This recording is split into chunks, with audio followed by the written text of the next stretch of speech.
Ելենա Արշակյանի «Հարսնաձորի լեգենդը» սերիալում իրադարձություններն իսկապես դուրս են գալիս վերահսկողությունից, այն սահմանը, որտեղ դեռ հնարավոր էր կանգ առնել վաղուց անցել է և հիմա յուրաքանչյուր կերպար շարժվում է կամ վրեժի, կամ վախի, կամ ճշմարտությունից փախչելու մղումով։ Լալայի վերադարձը սերիալի ամենափոթորկիչ շրջադարձերից մեկն է։ Նա չի վերադառնում պարզապես որպես Սայքոյի քույր կամ անցյալի ուրվական, նա վերադառնում է որպես կենդանի վկա, որպես մարդ, ով իր հետ բերել է տարիներով թաքցված գաղտնիքներ։ Նրա հայտնվելը Սայքոյի տանը բառացիորեն պայթեցնում է արդեն իսկ ճաքած պատերը։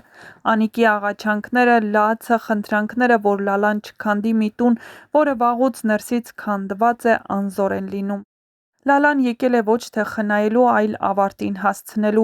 Անիկը շատ լավ է հասկանում, եթե Լալան խոսի, Սայքոյի կառուցած ամբողջ աշխարհը կփլվի։ Նա գիտի, որ այդ տան պատերի մեջ պահվող գաղտնիքները ոչ միայն Սայքոյի, այլ նաև իր երեխաների ճակատագիրն են որոշելու։ Բայց Լալան այլևս չի վախենում, նա հոգնել է լռելուց, զոհ լինելուց, դուրս մնալուց, և հենց այդ պահին նա տալիս է իր ամենասարսափելի խոստումը։ Լալան Անիկին ուղիղ աչքերի մեջ նայելով ասում է, որ Նարէն ու Վռամն իրենց ձեռքերով սեփական հոր Սայքոյի ոչնչացմանն են տանելու։ Նա վստահեցնում է, որ Աշոտի երեխաների ձեռքերը մաքուր են մնալու։ Այս խոսքերն առաջին հայացքից թվում են հանգստացնող, բայց իրականում դրանց մեջ սարսափելի ենթատեքստ կա։ Եթե երեխաներն անեն իրենց հոր նկատմամբ այն, ինչ պետք է անեին Աշոտի երեխաները, ապա առավել մեծ դատավճիռ հնարավոր չէ պատկերացնել։ Այս խոստումից հետո պարզ է դառնում, որ Լալան ունի իր ծրագիրը։ Նա չի ուզում, որ ճշմարտության բեռն ընկնի Աշոտի երեխաների ուսերին, այլ Նարէն ու Վռամն են ամեն ինչ անելու, որ հայրն իրեն ոչնչացված զգա։ Նա ուզում է, որ պատասխանատվությունը մնա հենց Սայքոյի երեխաների ուսերի վրա, նրանց վրա, ովքեր տարիներ շարունակ խաղացել էին մարդկանց կյանքերով։ Բայց արդյոք դա հնարավոր է այս սերիալում, որտեղ յուրաքանչյուր ճշմարտություն անպայման զոհ է պահանջում։ Նարէն այս պահին կանգնած է ճակատագրական ընտրության առաջ։ Նա զգում է, որ իր շուրջն ինչ-որ բան է հասունանում, ինչ-որ բան, որը շուտով պայթելու է։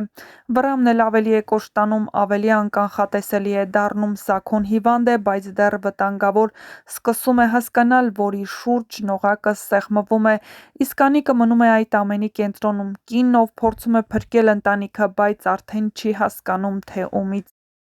«Հարսնաձորի լեգենդն» այս փուլում վերածվել է լարված հոգեբանական դրամայի, որտեղ ամեն խոսք կարող է մահացու լինել, ամեն լռություն ճակատագրական։ Լալայի վերադարձը նոր էջ է բացել, բայց այդ էջը գրված է ցավով, վրեժով և իհարկե անխուսափելի ավարտի զգացողությամբ։ Հեռուստադիտողը զգում է, որ ամենահզոր հարվածները դեռ առջևում են։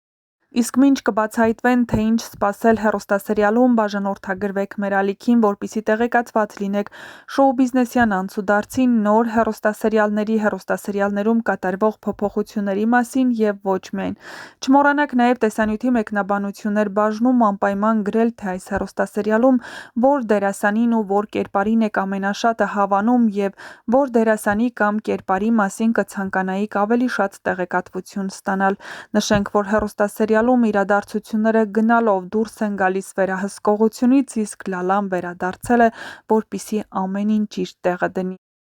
Անիկը Լալային ծնկաչոք խնդրում է, որ հանկարծ չգնա ու Սայքոյի հետ չխոսի, քանի որ նա արդեն ինքնազգացողության վատացում է ունեցել, բայց դա Լալային քիչ է հետաքրքիր, քանի որ նրանց պատճառով Լալան անցել է սարսափելի կյանքի միջով։ Նա ծնկել է, որպեսզի կարողանա ապրել ու նույնիսկ նրանց պատճառով կորցրել է իր երեխային։ Ու ոչինչ այժմ նրան հետ չի կարող պահել, որպեսզի ցավեցնի ու ցավ պատճառի այդ ընտանիքին։ Չէ՞ որ Լալան ոչ մի բանում մեղավոր չէ։ Նրա միակ մեղավորությունն այն էր, որ սիրում էր Աշոտին ու ցանկանում նրա հետ միասին լինել։ Բայց եղբայրը որոշեց նրան դուրս անել տանից, իսկ Աշոտին սպանել, որը դարձավ ամենասարսափելի դատավճիռը հենց նրա ընտանիքի համար։ Սայքոն այնուհետև այդ ամենի համար հատուցեց իր իսկ սեփական երեխայի մահով։ Նրա ավագ որդին Հայկի կողմից սպանվեց։ Արփին ընկավ ձորը, իսկ այդ ամենը պատիժ էր անցյալում նրանց ծնողների գործած մեղքերի համար։ Քաջիկը նամակ էր թողել։ Իհարկե հնարավոր է նամակի մեջի գրածը փոփոխության է ենթարկվել, բայց Սայքոյի համար մեծ հարված էր իմանալ, որ Անիկին այդ տեղեկատվությունը Լալան է փոխանցել, իսկ դա նշանակում է, որ նամակը հասել է եւ հիմա Հայկի ու նրա ընտանիքի ձեռքում է։ Դա լավ է, թե վատ, արդյոք Սաքոն դրա համար ուրախ է, թե ոչ, ցույց կտա ժամանակը, բայց որ փակագծերը միևնույն է բացվելու են, դա հաստատ, հատկապես որ Աբոն գիտի ճշմարտությունը։ Ինչու է որոշել Աբոն լռել ու թաքցնել այն, ինչ գիտի, եւ հիմա նույնիսկ այդ մասին գիտի Սոնան, եւ օրերից մի օր նա եղբորը բացահայտելու է այդ սարսափելի գաղտնիքը, ինչ է տեղի ունենալու դրանից հետո, արդյոք Հայկը դրանից հետո կվստահի քեռուն։